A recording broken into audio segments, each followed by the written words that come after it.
Soy Claudia Corol, vengo del sur de Abya-Yala, de un país que mal llaman Argentina, y donde para nosotros está muy presente la lucha de las mujeres kurdas, la revolución de las mujeres kurdas,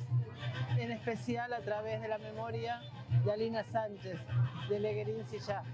que fue nuestra compañera de lucha, de rebeldías, que fue quien nos enseñó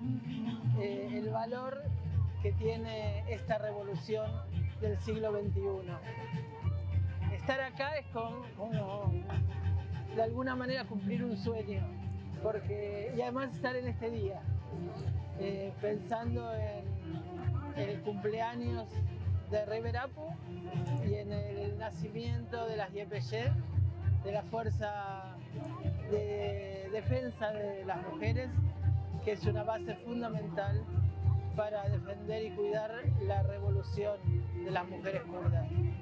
Durante muchos años estuvimos pensando en la revolución de las mujeres kurdas como nuestra revolución,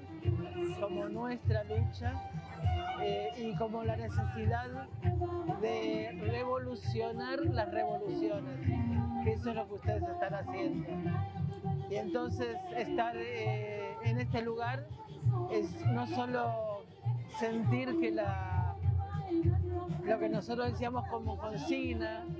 defender a Rojava, no es solo una consigna, sino que se está haciendo todos los días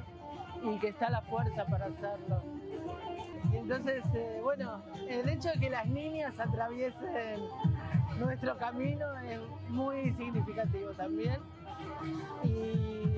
no, simplemente decir eso, que en esta revolución están muchos de nuestros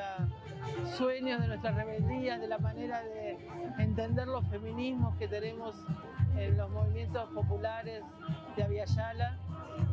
y que sabemos que estarán en particular con el llamado que realizó Rever Apo, en este momento en particular con el llamado que realizó Rever Apo a lograr la paz en Medio Oriente, a lograr la paz en el mundo. Entendemos que es lo mismo. Nos parece más importante que nunca estar en este territorio, porque la paz es tanto más difícil que la guerra, y cuidar a nuestras revoluciones en un contexto de lucha por la paz es un desafío gigantesco. Por eso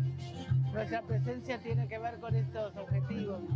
decir que estamos acá para defender Rojava, para defender la revolución de las mujeres, para cuidar a Rever Apo,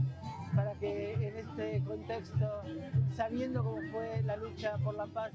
en Abya-Yala y las amenazas que hay a los líderes de las revoluciones, todo eso ya se vuelve una tarea y un desafío de todas las mujeres del mundo, que sepan que estamos con ustedes.